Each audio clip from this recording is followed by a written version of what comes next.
Another Brick fan here with day 2 of my week celebrating the release of Avengers Endgame. Today I'll be reviewing War Machine Buster.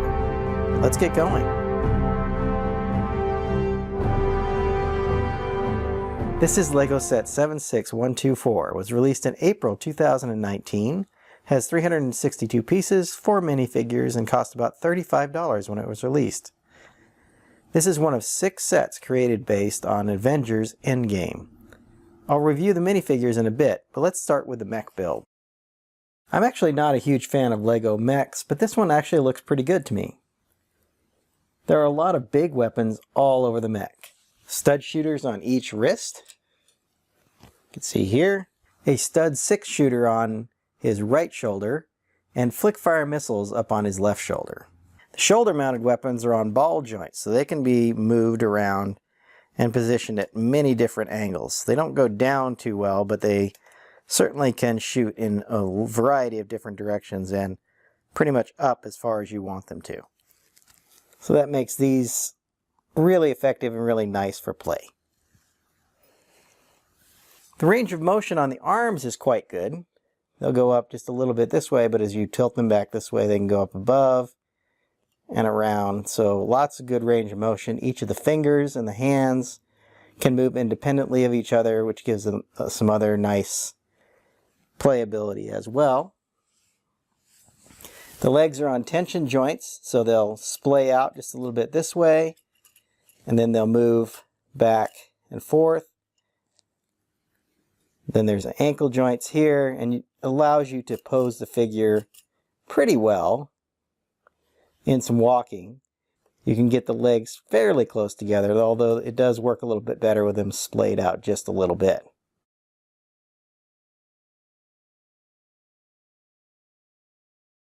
Notice there's no elbow joint for the hands, so they can simply move here and then at the shoulder.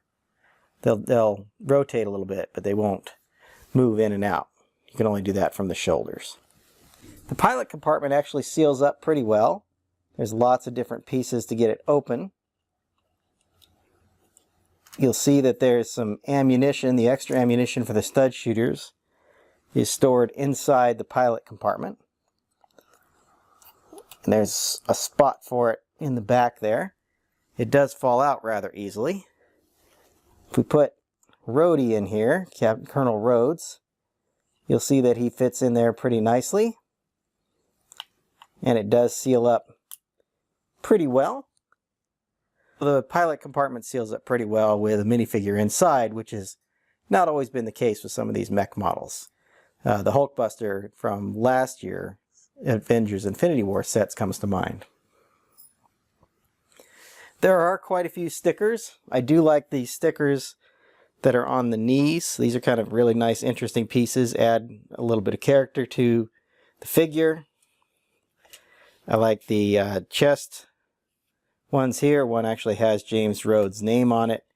And then if you look on the shoulders, there's actually stickers up there as well.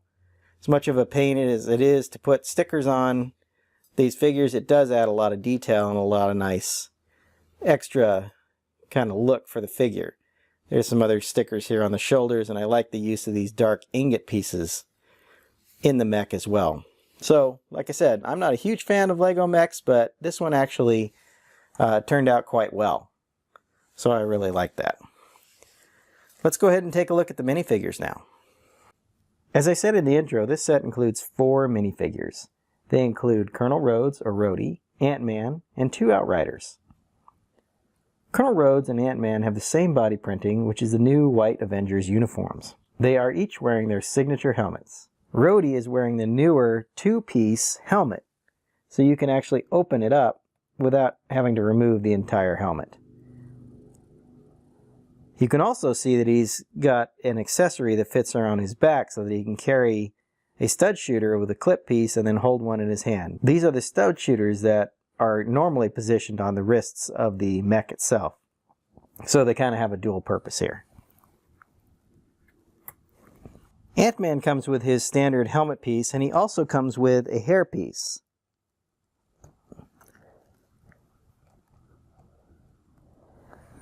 So you can have him without his helmet if you wish. Let's go ahead and get these accessories out of the way.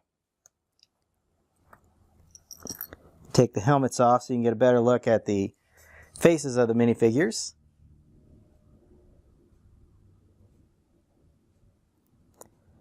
I really do like these new Avengers uniforms. I think the printing is very nice. It's got some really good detail, and it has printing even around the waist for the belt and then continuing down the legs, which I think is a very good effect.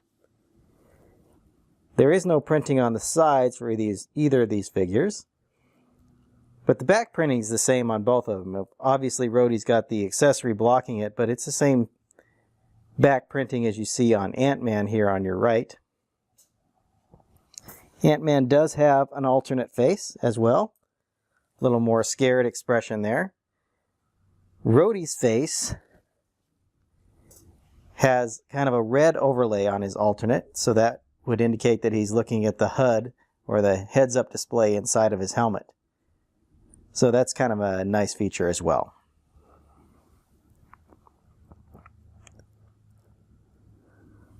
That's what we have for our two heroes. Let's take a look at the Outriders next.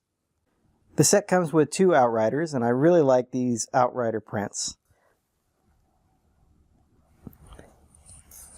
The one Outrider on the left here has the shoulder armor piece as well as the gold claws. The other Outrider has a back piece that has the 4 bar pieces so that you can clip 4 different accessories onto it. In this case, he just has the smaller arms.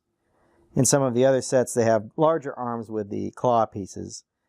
For example, the Captain America Outriders Attack set that I reviewed yesterday. The printing is quite good on these. I like how they use the gray and gold to create the good torso prints. The headpiece is obviously very alien looking and nice with that gold printing as well. As we go around to the back, both of these figures have the exact same back printing. Obviously that piece is in the way on the one on the right there, but you can see the backs of their heads also have some nice printing, which adds some character to them. It would be, a shame if it was just the plain black on these. And the back continues the really nice printing from the front. Less gold, more gray, but it's still a very good printing on the back of this figure. Those are the 4 minifigures that come with this set. Let's go back and get to the entire set and I'll give you my final thoughts. Overall, I really like this set. The mech is a good build and it was actually really fun to build. I like all the detailing, and dare I say, I even liked all the stickers, even though they're not my favorite part of building LEGO. There are all kinds of shooters on the mech, making it for good playability. The range of motion on the arms and legs is a bit limited, but still enough to pose the mech in lots of different ways. The minifigures are good, and I really like the white Avengers uniforms. The Outriders look pretty much the same as they did in the previous Avengers set, which is appropriate. The price to part ratio is just under 10 cents, making this a decent value, and again, it was really fun to build. I hope that you've enjoyed my thoughts on this Avengers Endgame set. I'll be posting the next set tomorrow. Until then, happy building! If you enjoyed this video, hit the like button and subscribe to see more videos. I'd also love to see your comments. Click on the bell to be alerted when new videos are posted.